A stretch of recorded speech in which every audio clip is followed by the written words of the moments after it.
let's just get one and do a quick run. And you know how these things are, we may shoot them a couple of times. Okay. Hey everyone, this is Marjorie Wildcraft, and with my really, really dear friend Stephanie Sison, and I'm here at the Caribbean Agroforestry Institute.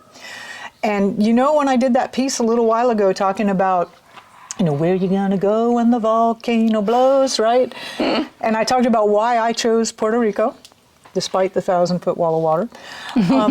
And I know that it may have been you that reached out, but a lot of people said, hey, I really am interested in Puerto Rico, and I have got the perfect way to come to Puerto Rico.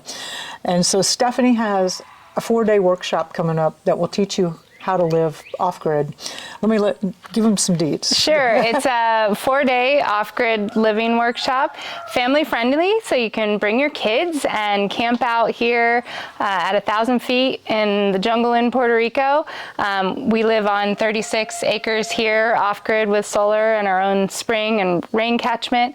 Part of the course will be on agroforestry and permaculture and how to grow your own food from the soil all the way up, and then we'll have a day on building a small solar system, an off-grid water system, as well as a day on some specialty crops like making your own herbal medicine, utilizing different bamboo species, and a few other surprises we have in store. And it's all 4 days of farm fresh organic food made here.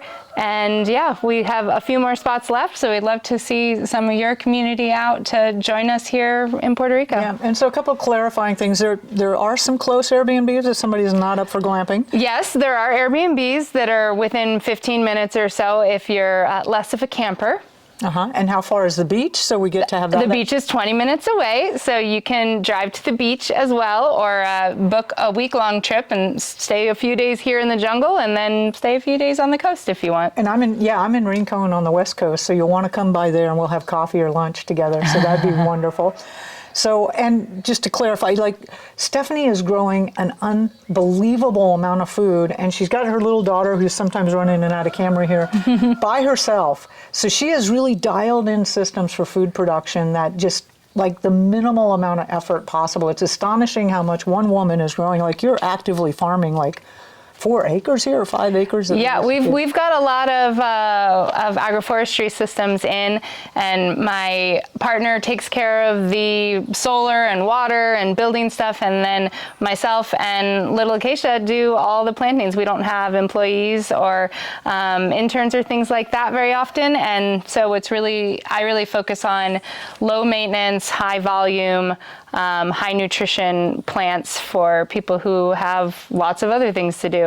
And I work on this farm, you know, our homestead a few days a week, and then I also help clients with theirs, so I'm not even full-time here and with my 3-year-old, but we really try to have maximum production and highest nutrition with the least amount of effort possible. And what are those dates again? January 22nd through 25th. Coming up soon, so about a month away. Yeah, come on out. You know you're sick of the snow. All right, this is Marjorie. Definitely come by Rincon if you come out to Stephanie's. Like, these people are the real deal. They're legit. They're really living this stuff, and they've been doing it for years, if not decades, so they really know the ins and outs. And would this be appropriate even if they weren't planning on living in the tropics? Oh yeah, absolutely. So permaculture and agroforestry and solar and water, all of these technologies and strategies are applicable to cold climates as well. And you know, Marjorie and I met in Colorado, so I have a dozen years or more working at high elevation in Colorado in a dry climate, and so the skills that you'll learn here can really be applicable to either the tropics or a dry, cold climate. Yeah. All right, this is Marjorie. We'll see you on the next video. Bye. I bet that's your boy, maybe, or our neighbor.